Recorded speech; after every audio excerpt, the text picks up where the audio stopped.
ગુજરાત સરકાર દ્વારા શૌચાલયોના નિર્માણ માટેની વિશેષ ઝુંબેશ હાથ ધરવામાં આવી છે। ત્યારે કચ્છ જિલ્લામાં વિવિધ ઉદ્યોગોના સહકારથી શૌચાલયો બનાવવાની કામગીરીને વેગવાન બનાવવામાં આવી છે।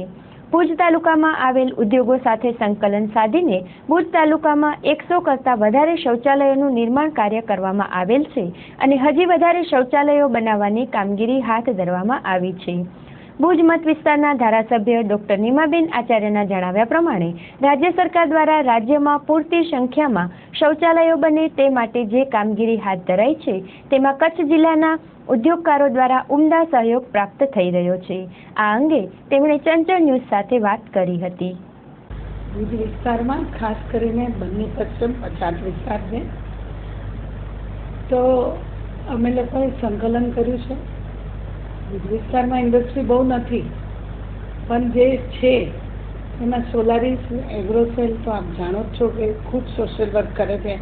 શાંતિબેન શ્રોફ ને એ લોકો, અને સાથે સાથે આર્ચિયન, આ ત્રણેય સંસ્થાઓ જોડે મેં વાતચીત કરી છે અને એ લોકો આ પ્રોજેક્ટની અંદર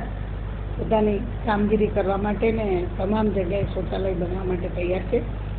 એગ્રોસેલે તો પોતાનું કામ ચાલુ બી કરી દીધું છે અને એ લોકોએ ત્યાં લગભગ 201 જેવા શૌચાલય તો આજે આજુબાજુના 9 ગામો કરીને લઈ લીધા છે ને ત્યાં જ પ્રી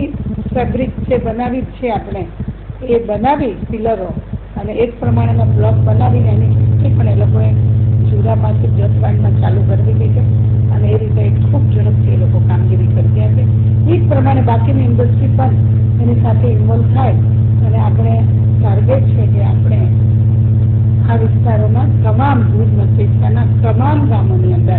આપણે ઘરે ઘરે શૌચાલયની વ્યવસ્થા બહુ ઝડપથી પૂર્ણ કરીએ તે જાતના ટાર્ગેટ